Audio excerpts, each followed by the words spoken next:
Welcome to the channel everyone. Today we are going to discuss the new concept that is velocity time graph. देखिए आप लोगों ने पिछले video में पढ़ा है डिस्टेंस टाइम ग्राफ, आज हम लोग पढ़ने वाले हैं वेलोसिटी टाइम ग्राफ। अब देखिए क्या है velocity time graph. Velocity time graph is called the relationship between velocity and time. जैसे हम लोगों ने वहां पे डिस्टेंस और टाइम में रिलेशन स्टेब्लिश किया था, यहां पर हम लोग वेलोसिटी और टाइम में रिलेशन को स्टेब्लिश करने वाले हैं। ठीक बात है। तो देखिए जब हम लोगों ने वहां पे, आपको याद होगा, तो डिस्टेंस और टाइम लाइन ग्राफ में बनाया था, तो बेटा यहां पर भी वही कॉन्सेप्ट है। हमारे पास एक लाइन ग्राफ होगा, मतलब दो एक्सेस होंगे, एक एक्स एक्सिस और एक वाई एक्सिस। एक्स एक्सिस में हम लोग क्या रिप्रेजेंट करेंगे, टाइम को, और वाई एक्सिस पे हम लोग रिप्रेजेंट करेंगे किसको, वेलोसिटी को। तो ध्यानपूर्वक समझिएगा, एक्स एक्सिस पे हम लोग रिप्रेजेंट करने वाले हैं किसको, टाइम को। टाइम बेटा आप क्या क्या हो सकता है, इन सेकेंड में हो सकता है, इन मिनट हो सकता है, इन आवर में भी हो सकता है। और आपका वेलोसिटी जो है वाई एक्सिस पे रिप्रेजेंट होने वाला है। तो वाई एक्सिस पे क्या रिप्रेजेंट होगा आपका वेलोसिटी, जो किलोमीटर पर आवर में भी हो सकता है, मीटर पर सेकंड में भी हो सकता है। क्लियर है। आइए हम लोग समझते हैं इस बात को। तो जो वेलोसिटी टाइम ग्राफ है, तो ये कई सारे कंडीशंस को लिए हम लोग रिलेट कर सकते हैं। तो बेसिकली क्या है, अगर कोई ऑब्जेक्ट क्या स्ट्रेट लाइन में ट्रेवल कर रहा है, उस स्ट्रेट लाइन में ट्रेवल करने वाले ऑब्जेक्ट में क्या क्या चीजें हो सकती हैं, उनको हम लोग वेलोसिटी और टाइम से रिलेट कर सकते हैं। ठीक बात है, कॉन्सेप्ट क्लियर है। ये एक्स एक्सिस पे टाइम को रिप्रेजेंट करने वाले हैं और वाई एक्सिस पे हम वेलोसिटी को रिप्रेजेंट करने वाले हैं। टाइम सेकंड, मिनट, आवर में हो सकता है, और वेलोसिटी किलोमीटर पर आवर या मीटर पर सेकंड में हो सकता है। ठीक है। अब देखिए वेलोसिटी टाइम ग्राफ, पहला केस हम लोग ये पढ़ लेते हैं कि when the velocity is uniform. When the velocity is uniform, जब आपका वेलोसिटी क्या हो, यूनिफॉर्म हो, या मैं कहूं वेलोसिटी इज कांस्टेंट, जब आपका वेलोसिटी क्या हो, कांस्टेंट हो। अगर वेलोसिटी कांस्टेंट हो और क्या हो, यूनिफॉर्म हो, तो किस उस केस के लिए अगर मैं कहूं कि कैसा आपका वेलोसिटी टाइम ग्राफ बनेगा, तो आप इसको एक एग्जांपल से समझ सकते हो। बेटा अगर मैं आपसे कहूं कि आपके पास टाइम है और आप वो पर्टिकुलर वेलोसिटी से मूव कर रहे हैं, तो आपका वेलोसिटी कांस्टेंट है। तो मैं बोला कि अगर आप लोग चाहते हैं जीरो टाइम पे भी आप जीरो पे थे, लेकिन अगर आपने उसके बाद के टाइम पे देखिए 1 सेकेंड, 2 सेकेंड, 3 सेकेंड, 4 सेकेंड पे ऐसे एंड सो ऑन की बात करें, तो हर में आप 10 मीटर पर सेकेंड से मूव करें, तो मान लीजिए वेलोसिटी आपका मीटर पर सेकेंड में है। तो अगर मैं इसको ग्राफ के फॉर्म में बनाऊंगा, तो मुझे देखिए एक्सेस है मेरे पास, एक्स एक्सिस और वाई एक्सिस। तो एक्स एक्सिस मुझे क्या बनाना है, ये देखिए ओरिजिन है आपका। ठीक, एक्स एक्सिस मुझे बताना है टाइम, तो 0 हो गया, 1 2 3 4 एंड 5 एंड सो ऑन जाएगा। तो यहां लिख लीजिए 1 2 3 4 5, और आपका टाइम कितना हो जाएगा, इन सेकेंड हो जाएगा। ठीक, यहां पर वेलोसिटी कितना है, देखिए 0 10 20 30 40, तो 0 है ये, 10 हो गया, 20 30 एंड 40। अगर मुझे ग्राफ बनाना है बेटा, और मैं कहूं इसका क्या है, देखिए 0 पे भी 0 है ही, फिर 1 पे कितना हो गया आपका 10, तो लगातार ये आपका 10 मीटर पर सेकेंड है। ये आपका ये कि आपका हर वक्त जो टाइम के अकॉर्डिंग वेलोसिटी टाइम ग्राफ बन रहा है, वो क्या है, 10 मीटर पर सेकेंड के अकॉर्डिंग चल रहा है। तो अगर कभी भी आपका वेलोसिटी कांस्टेंट होगा, तो वेलोसिटी कांस्टेंट पे जो ग्राफ बनेगा, एक स्ट्रेट लाइन बनेगी, और वो स्ट्रेट लाइन पैरेलल होगी एक्स एक्सिस के। तो अगर आप कभी ध्यान पूर्वक देख पाए, if you just see and what you have to calculate the what is the velocity of any particular object using the graph, then you just see the graph is what parallel to one axis, that is parallel to the x axis। अगर x axis के जो parallel है, जिस जगह से वो जा रहा है, वही आपका वेलोसिटी है। देख रहे हैं यहाँ पे 10 से लगातार ये पैरेलल जा रहा है। ठीक बात है। तो कभी भी ध्यान दीजिए, अगर आपका वेलोसिटी कांस्टेंट होगा, तो आपका ग्राफ कैसा बनेगा, आपका ग्राफ इस प्रकार बनेगा कि डायरेक्टली आपका जो ग्राफ होगा वो एक्स एक्सिस के पैरेलल होगा। अगर आपने देखा एक्स एक्सिस के पैरेलल ग्राफ बन रहा है स्ट्रेट लाइन, तो आप क्या कहोगे कि आपका वेलोसिटी क्या है, कांस्टेंट है। अब देखिए क्या एक बात समझते हैं हम। लेट अस सपोज दैट, मान लेते हैं कि हम लोग लगातार ये जो टाइम है, इसमें हम लोग मूव कर रहे थे 30 मीटर पर सेकंड से, 30 मीटर पर सेकंड, 10 था वो 30। ठीक है, लेट अस सपोज बात समझने की, तो जो ग्राफ बने वो कैसा बन जाएगा आपका, इस बार 30 से ही क्या हो जाएगा, आपके पैरेलल हो जाएगा। ठीक बात है, 30 से क्या हो जाएगा, आपके पैरेलल हो जाएगा, मतलब 30 से स्ट्रेट लाइन बनेगा जो एक्स एक्सिस के पैरेलल रहेगा। अब देखिए इसका एप्लीकेशन अगर आपको याद होगा तो डिस्टेंस टाइम ग्राफ में आप लोग क्या निकालते थे बेटा, स्पीड निकाल सकते थे। तो सबसे बड़ा एप्लीकेशन यहाँ देखिए वेलोसिटी टाइम ग्राफ से आप डिस्प्लेसमेंट को निकाल सकते हो। तो कैसे निकाल सकते हो, you all know what velocity is equal to होता है displacement upon time, displacement upon time taken. तो if you have to calculate the displacement, तो डिस्प्लेसमेंट इज इक्वल टू आपको कितना हो जाएगा, वेलोसिटी इंटू टाइम टेकन हो जाएगा। कितना हो जाएगा, वेलोसिटी इंटू टाइम टेकन हो जाएगा। तो product of velocity and time give us the displacement. लेकिन अब मैं कॉन्सेप्ट को यहां पर लाके पूछूं कि कैसे आप लोग डिस्टेंस टाइम ग्राफ नहीं वेलोसिटी टाइम ग्राफ से कैसे आप लोग डिस्प्लेसमेंट को निकाल सकते हो। तो तुम आसान सा कॉन्सेप्ट है बता, डिस्प्लेसमेंट निकालने के लिए किसी भी रीजन में जितना भी एरिया कवर्ड होता है वही आपका क्या होता है, डिस्प्लेसमेंट होता है। तो the region covered by the velocity time graph and the time axis, time axis और वेलोसिटी टाइम ग्राफ में जो रीजन में पूरा एरिया कवर होता है वही क्या होता है आपका, क्या होता है आपका डिस्प्लेसमेंट होता है। जैसे मैं आपसे बोलूं मेरे पास दो टाइम स्लॉट है, ये T1 टाइम है और ये 4 पे T2 टाइम है। अगर मैं आपसे बोलूं T1 और T2 टाइम के बीच में हमारा कितना डिस्प्लेसमेंट कवर हुआ, तो कुछ नहीं करना होगा, आपको T1 से परपेंडिकुलर डालना होगा अपने वेलोसिटी पे और T2 से परपेंडिकुलर आपको डालना पड़ेगा अपने वेलोसिटी वाले ग्राफ पे। अब क्या होगा, जो ये रीजन बन रहा है हमारे, जिसका नाम दे देते हैं ABCD। तो बेटा ये जो ABCD आपका ये रीजन बना, ये ABCD एरिया जो इसका रीजन है, ये जो एरिया रीजन इनक्लोज कर रहा है, ये रीजन इनक्लोज है, यही क्या है आपका डिस्प्लेसमेंट है। तो अगर मैं आपसे कहूं तो डिस्प्लेसमेंट क्या हो जाएगा, displacement in between, in between कहां से, in between T1 and T2। तो ये किसके बराबर हो जाएगा, ये इक्वल हो जाएगा area enclosed, area enclosed bye ABCD। ABCD बेटा कितना एरिया इनक्लोज करेगा, यही क्या हो जाएगा आपका टोटल डिस्प्लेसमेंट हो जाएगा। अब देखिए एरिया ABCD इनक्लोज करने की बात करें तो ABCD है क्या, अगर आप ध्यान पूर्वक देखिए ABCD आपका क्या है, अगर मैं इस बात को आगे लिखूं एरिया ऑफ ABCD, तो अगर आप देखिए ABCD is your rectangle, ABCD क्या है आपका रेक्टेंगल है। तो रेक्टेंगल का एरिया क्या होता है, लेंथ इंटू ब्रेथ होता है। तो लेंथ कितना है AB हो जाएगा और ब्रेथ कितना हो जाएगा, CD हो जाएगा। ठीक बात है। अगर आपको निकालना है AB, तो AB क्या है, AB और CD जो क्या है, अच्छा AB इंटू CD नहीं बेटा, AB इंटू BC होगा। देखिए AB is your length, AB आपका लेंथ, तो ब्रेथ कितना हो जाएगा BC, तो BC लिखिए चाहे AD लिखिए। अब AB आपने लिखा है तो AB क्या है, और AB और CD इक्वल है कि नहीं है। अब देखिए CD कितना आने वाला है, CD is what difference between the two things. तो ये क्या आ जाएगा, CD पे T2 माइनस T1 आया कि नहीं, तो ये T2 माइनस T1 हो गया आपका, और इंटू BC, तो BC कहाँ है, ये आपका BC है। तो BC कितना आपका देखिए जो कांस्टेंट स्पीड चल रहा है 30, तो ये हो गया आपका 30।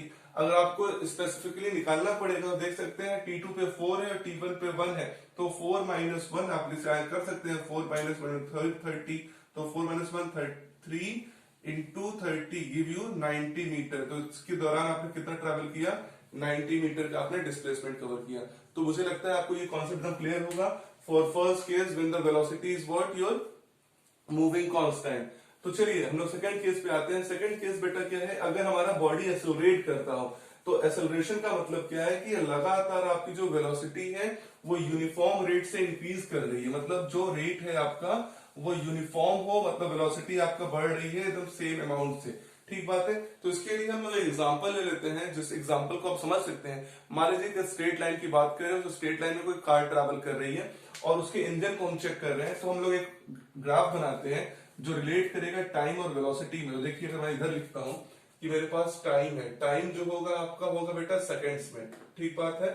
और आपका दूसरा होगा वेलोसिटी की, वेलोसिटी कितना है, ये आपका किलोमीटर पर आवर में होगा, ठीक बात है। अब देखिए पहला केस, अगर आपका टाइम जो है वो 0 सेकंड है तो वेलोसिटी 0 होगा। अगर टाइम आपका 5 सेकंड हो जाएगा तो वेलोसिटी है 9 किलोमीटर पर आवर मान लीजिए। 10 में आपका हो गया 18 किलोमीटर पर आवर। 15 सेकंड में आपका हो गया 27 किलोमीटर पर आवर। फिर आपका 20 सेकंड में हो जाएगा 36 किलोमीटर पर आवर। आइए चलते हैं, 25 में हो जाएगा 45 किलोमीटर पर आवर और 30 सेकंड में 54 किलोमीटर पर आवर। तो आप देख रहे हैं कि हर सेकंड्स में, हर 5 सेकंड में आपका जो बॉडी है वो यूनिफॉर्म रेट से इंक्रीज कर रहा है। ठीक बात है। अगर यूनिफॉर्म रेट से बेटा ये इंक्रीज कर रहा है तो मतलब ये एक्सेलरेशन यहाँ पे फॉलो आउट हो रहा है। आइए, ठीक बात है। अगर हम इसका ग्राफ बनाते हैं तो ग्राफ कैसे बनेगा? देखिए, ग्राफ बनाने के लिए फिर वही कॉन्सेप्ट है लाइन ग्राफ का। एक एक्सिस एक्स एक्सिस, एक वाई एक्सिस। तो एक्स एक्सिस में क्या होगा? टाइम होगा। टाइम किस में होने वाला है? सेकंड्स में होने वाला है। और ये क्या है? वेलोसिटी क्या है? वेलोसिटी आपका वाई एक्सिस पे होगा, जो किस में होने वाला है? किलोमीटर पर आवर में होने वाला है। ठीक बात है। अब देखिए, अगर आप चाहे उसको मीटर पर सेकंड में कन्वर्ट कर सकते हैं, उससे कोई इंपॉर्टेंट नहीं है। अगर आप चाहे कन्वर्ट करना चाहे तो कर सकते हैं, लेकिन there is not so much requirement. तो अगर आप मीटर पर सेकंड में करोगे तो जीरो हो गया, ये हो गया 2.5, ये हो जाएगा 5, ये हो जाएगा 7.5, ये हो जाएगा 10, ये हो जाएगा 12.5 और ये हो जाएगा 15 मीटर पर सेकंड। देखिए, हमें जो ग्राफ प्लॉट करने वाले हैं वो किलोमीटर पर आवर और सेकंड्स पे करने वाले हैं। तो देखिए, पहला ये ओरिजिन है 0 0 होगा। टाइम कितना जा रहा है आपका? हर टाइम का 5 मिनट गैप पे, तो 5 10 15 20 25 एंड 30। तो लिख सकते हैं 5 10 15 20 25 एंड 30। यहाँ पे आप लिख लीजिए, आपका स्पीड किस हिसाब जा रहा है? लगभग ऐसे जा रहा है। तो यहाँ पे लिख सकते हैं, ये हो गया 9 18 27 36 45 और ऊपर जाएंगे तो 54। ठीक बात है। अब इस ग्राफ को प्लॉट करते हैं। कैसे प्लॉट करेंगे? जीरो पे जीरो है आपका, तो जीरो पे जीरो हो गया। 5 पे कितना हो गया बेटा आपका? 9 हो गया। 10 पे कितना हो गया आपका? 18 हो गया। आप जब ग्राफ अपने ग्राफ पेपर में प्लॉट करेंगे, एग्जैक्टली ग्राफ पेपर में प्लॉट होने वाला है। फिर 15 पे आपका कितना हो गया? ये लाइए सामने और यहाँ पे रखिए 27 हो गया। फिर 20 पे कितना हो गया आपका? 36 हो गया। फिर आपका 45 हो गया और फिर लास्ट वन कितना हो गया आपका? 54 हो गया। अगर आप इस ग्राफ को प्लॉट करेंगे तो ये एकदम स्ट्रेट लाइन जा रहा होगा। If you just plot this particular graph, you will find this particular region like this. तो आप जब भी यूनिफॉर्मली एक्सेलरेटेड मोशन का वेलोसिटी फ्रेम ग्राफ प्लॉट करेंगे तो आप ये फाइंड आउट करेंगे, ये पाएंगे कि हमेशा जो आपका ग्राफ बनेगा वो एक स्ट्रेट लाइन होगा। अगर आपका वेलोसिटी जीरो से स्टार्ट हो रहा है, मतलब अगर आप रेस्ट से स्टार्ट कर रहे हो तो straight line passing through origin. लेकिन अभी भी एक्सेलरेटेड यूनिफॉर्म मोशन अगर होगा, चाहे ओरिजिन से पास न करे हो, लेकिन फिर भी जो आपका ग्राफ बनेगा वो कैसा बनने वाला है? स्ट्रेट लाइन बनने वाला है। इसमें आपसे बोलूं क्या कि मान लीजिए ओरिजिन से स्टार्ट नहीं करता, तो होता यहां से स्टार्ट करता, फिर भी क्या होता है कि स्ट्रेट लाइन बनता है। आपका वेलोसिटी, इनिशियल वेलोसिटी जीरो नहीं होता, तो इस प्रकार से बनता है। ठीक बात है। तो अगर आपका यूनिफॉर्मली एक्सेलरेटेड मोशन होगा बॉडी, तो उस केस में आपका जो ग्राफ बनेगा वो कैसा बनेगा? स्ट्रेट लाइन बनेगा। मतलब अगर आपने ग्राफ में कहीं स्ट्रेट लाइन देखा तो आप डायरेक्टली कह सकते हो क्या है वो, आपका कौन सा ग्राफ है, वो कौन सा मोशन होने वाला है? यूनिफॉर्मली एक्सेलरेटेड मोशन होने वाला है। अब इस बात को आगे बढ़ाते हैं। हमें पता है कि यूनिफॉर्मली एक्सेलरेटेड मोशन से हम लोग क्या निकाल सकते हैं, या किसी भी वेलोसिटी टाइम ग्राफ से हम क्या निकाल सकते हैं बेटा? हम निकाल सकते हैं डिस्प्लेसमेंट। तो यहां पर भी हम डिस्प्लेसमेंट निकाल सकते हैं। कहां पे? यूनिफॉर्मली एक्सेलरेटेड मोशन के केस में। तो बड़ा आसान सा केस होता है। जिस भी जगह पे हमें निकालना है क्या आपका, जिस पर्टिकुलर रीजन में निकालना है हमें क्या आपका डिस्प्लेसमेंट, तो वैसे मैं बोलूं कि मुझे 10 से लेके 20 सेकंड के बीच में निकालना है, तो इसको मान लीजिए T1 टाइम है, ये T2 टाइम है। मैं बोलूं 10 से लेके 20 के बीच में कितना आप लोगों ने डिस्प्लेसमेंट कवर किया, तो कुछ नहीं, आप फिर यहां से परपेंडिकुलर डालो और फिर ये 20 से परपेंडिकुलर डालो, तो 20 पे कितना हो गया आपका? ये परपेंडिकुलर हुआ। अब देखिए यहां पे इस रीजन का नाम लिख लो। तो अगर मान लो ये बोले तुमने ए बी और ये सी डी हुआ। अब देख लो क्या एबीसीडी रीजन का अगर तुम एरिया निकाल लोगे तुम्हारा डिस्प्लेसमेंट जाएगा, लेकिन A B C D is not a particular what a proper region. अगर ये वेलोसिटी टाइम ग्राफ होता कांस्टेंट वेलोसिटी के लिए तो डायरेक्टली तुम ऐसे डालते हो, बोलते सर मेरा ये जो रीजन बन रहा है एईसीडी का, मैं इसका क्या निकाल लेता हूँ? Area. That will the rectangle, और रेक्टेंगल का एरिया क्या होता है आपका? एरिया ऑफ क्या हो जाएगा? डिस्प्लेसमेंट के बराबर हो जाएगा। लेकिन इस चीज में जब यूनिफॉर्मली एक्सेलरेटेड बन रहा है रीजन, तो देख रहे हैं एबीईसीडी एक नया ट्रेपीजियम टाइप का रीजन बन रहा है, और इस रीजन में आप कैसे निकाल पाओगे? तो यहां पर समझो, अगर मैं कहूं कि डिस्प्लेसमेंट फॉर एक्सेलरेटेड मोशन, तो क्या होगा? एक्सेलरेटेड अगर मोशन रहेगा तो बेटा क्या है? ध्यान पूर्वक देखिए, यही कॉन्सेप्ट सब में लगने वाला है। हमें हमेशा डिस्प्लेसमेंट निकालने के लिए एरिया निकालना है। तो यहां पे क्या हो जाएगा? एरिया ऑफ कौन सा region? A B E C D. अब देख रहे हो A B E C D, अगर रीजन का तुम एरिया निकाल लोगे तो तुम्हारा पूरा का पूरा ये जो है डिस्प्लेसमेंट होगा, क्योंकि वेलोसिटी टाइम ग्राफ में क्या होता है, पूरा का पूरा region between the what the velocity time equation and this particular thing what की टाइम एक्सिस के। और एक बात ध्यान पूर्वक समझेगा, ये जो ग्राफ जा रहा है ना, ये ग्राफ जो लगातार स्ट्रेट लाइन बन रही है, this is representing the acceleration. जो स्ट्रेट लाइन बन रहा है ये रिप्रेजेंट कर रहा है एक्सेलरेशन। आप इससे क्या निकाल सकते हो, वेलोसिटी भी निकाल सकते हो, एक्सेलरेशन भी निकाल सकते हो। मैं बताता हूँ कैसे। तो area of A B E C D जो है आपका, अगर आप इसका निकालना है तो बेसिकली क्या है, ये दो पार्ट है, area of rectangle and triangle. तो एरिया ऑफ ट्रायंगल कौन सा, A E B, plus area of rectangle A E C D. तो देख रहे हैं, अगर आप area of triangle A E B निकालोगे तो ये वाला रीजन लो, हाफ इंटू बेस कितना हो गया, बेस ए ई हो गया। देख रहे हो बेस कितना है, ये बेस ए ई, और हाइट कितना हो गया, into B E, plus area of A E C D. तो इसमें क्या है, रेक्टेंगल की एरिया लेंथ इंटू ब्रेथ होता है, ए इंटू कितना हो जाएगा आपका ई सी। इस आपको पूरे को सॉल्व कर लोगे बेटा तो तुम्हें क्या मिल जाएगा, तुम्हारा ये पर्टिकुलर मिल जाएगा इस केस के लिए आपका डिस्प्लेसमेंट। ठीक बात है, जो एरिया होगा वही डिस्प्लेसमेंट के बराबर होगा। क्लियर बात है। अब तो मैं जो बोल रहा था कि आप इससे बेटा एक्सेलरेशन में निकाल सकते हो, तो आपको पता है ए इज इक्वल टू क्या होता है, v minus you upon T होता है। अब देखो इस पे अगर मैं बोलूं कि T1 और T2 के बीच में कितना एक्सेलरेशन रहा होगा, देखो v माइनस यू, तो v क्या था, इस पे कितना v था, इस पे v था 18, और इस पे जब आपने T2 पे पहुंचे तो कितना आपका v हो गया। देखो v मतलब वेलोसिटी। अगर मैं कहूं टाइम T1 जो है आपका 10 सेकंड पे है और T2 जो है आपका 20 सेकंड पे है। ठीक बात है। तो हमें चेक करना पड़ेगा कि v कितना था उस समय। देखिए v मतलब फाइनल वेलोसिटी, मतलब T2 पे कितना वेलोसिटी हुआ, देखिए आपका 36, तो 36 माइनस u पे कितना हुआ आपका 18, अपॉन टाइम कितना लगा 20 माइनस 10, तो 20 माइनस 10 कितना हो गया 36 माइनस 18 आपका हो गया बेटा 18, और 18 अपॉन 20 माइनस 10 कितना हो गया 10, तो ये कितना आ गया आंसर 1.8 मीटर पर second square is your acceleration. Clear है। तो इसी वेलोसिटी टाइम ग्राफ से हम डिस्प्लेसमेंट भी निकाल सकते हैं और क्या निकाल सकते हैं, एक्सेलरेशन भी निकाल सकते हैं। क्लियर है। अपने नेक्स्ट कॉन्सेप्ट और कुछ आखिरी कॉन्सेप्ट पर चलते हैं। अगर मान लीजिए आपका जो वेलोसिटी है वो डिक्रीज कर रहा है कंटिन्यूअसली, क्या हो रहा है, अगर आपका वेलोसिटी कंटिन्यूअसली डिक्रीज कर रहा है मतलब एक्सेलरेशन नेगेटिव है, मतलब क्या है, रिटार्डेशन है। तो अगर रिटार्डेशन होने वाला है तो कैसा ग्राफ बनने वाला है, तो देख लीजिए अगर रिटार्डेशन होगा, रिटार्डेशन का मतलब क्या है, नेगेटिव एक्सेलरेशन होगा। तो बहुत ध्यानपूर्वक देखिए, बड़ा आसान सा ग्राफ होता है।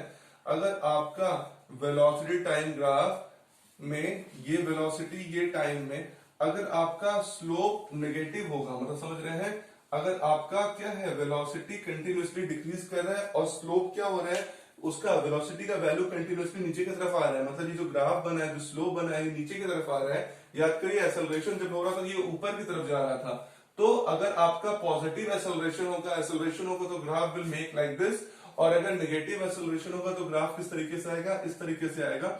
ये मान लीजिए 20 है और ये 10 है और ये 0 है, टाइम 1 2 3 4 5 मान लीजिए, तो 1 2 3 4 5। If you just see the graph and the graph is falling toward the axis, अगर किसी एक्सिस की तरफ फॉल कर रहा है, नीचे की तरफ जा रहा है समय के साथ, तो इसको हम लोग क्या बोलते हैं, रिटार्डेशन बोलेंगे, नेगेटिव एक्सेलरेशन बोलेंगे। क्लियर कॉन्सेप्ट है आप लोगों को। लास्ट केस ये जान लेते हैं कि व्हाट इज द क्राइटेरिया और velocity time graph for non uniform acceleration. अगर एक्सेलरेशन नॉन यूनिफॉर्म होगा तो एकदम बड़ा आसान सा होता है बेटा। जैसे अगर आप लोगों ने ध्यान दिया हो तो अगर ये आपका वेलोसिटी ये टाइम हो गया, जो टाइम किसमें होगा आपका सेकंड्स में होगा, और ये वेलोसिटी हो गया जो मीटर पर सेकंड में मान लीजिए ले लेते हैं। तो अगर समय के साथ क्या जो वेलोसिटी का रेट है वो डिफरेंट हो रहा है। मैं ऐसे बोलूं कि ये लेट अस सपोज दैट ये है कुछ सेकंड्स आपके पास 1 2 3 4 5, और ये है मान लीजिए 10 मीटर पर सेकंड, 20 मीटर पर सेकंड, 30 मीटर पर सेकंड। तो अगर देख रहे हैं आपका देख रहे हैं ये अगर 0 पे 0 था, मान लीजिए आपने 1 पे कितना हो गया 10 मीटर पर सेकंड हो गया, फिर आप में 2 पे कितना हो गया आपको पता है 20 मीटर पर सेकंड हो गया, फिर आपके देखिए 3 पे कितना आ गया आपका फिर 10 मीटर पर सेकंड आ गया, फिर आपका फिर जाने पे 4 पे कितना हो गया 30 मीटर पर सेकंड से थोड़ा ज्यादा हो गया, फिर लगातार अगर graph if your graph for velocity time graph is like a zigzag portion, जैसा आपको दिख रहा है, अगर ऐसा स्ट्रक्चर फॉर्म होता है तो ये आप ग्राफ को देख के कह सकते हो कि this graph is for non uniformly accelerated motion.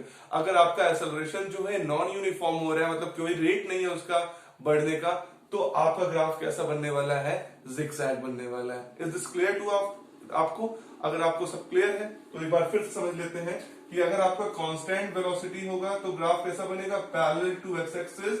अगर आपका वेलोसिटी लगातार यूनिफॉर्मली इंक्रीज कर रहा है तो स्ट्रेट लाइन बनने वाला है, whether it is from the origin. और अगर क्या है आपका वेलोसिटी, इनिशियल वेलोसिटी जीरो नहीं है, तब भी स्ट्रेट लाइन, दोनों में स्ट्रेट लाइन बनने वाला है।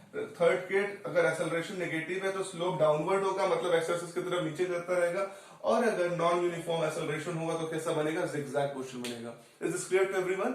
अगर आपको कोई भी डाउट हो तो आप कमेंट सेक्शन में बताइए, मैं आपका हर आंसर देने वाला हूं। और इस चैनल को सब्सक्राइब करिए, ये वीडियो को लाइक करिए और अपने दोस्तों में खूब से खूब अधिक शेयर करिए। आपका बहुत बहुत धन्यवाद।